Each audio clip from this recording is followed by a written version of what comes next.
Mumbai coastal road आणि वांद्रे वरळी सागरी सेतू मार्ग यांना जोडणारा पूल अखेर मुंबईकरांसाठी खुला करण्यात आलाय। देवेंद्र फडणवीस यांच्या संकल्पनेतील हा प्रोजेक्ट आहे।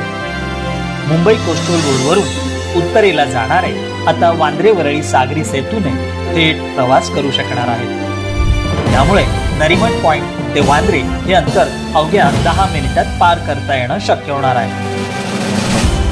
त्यामुळे मुंबईकर वाहन चालकांच्या वेळेत आणि इंधनात मोठी बचत होणार आहे।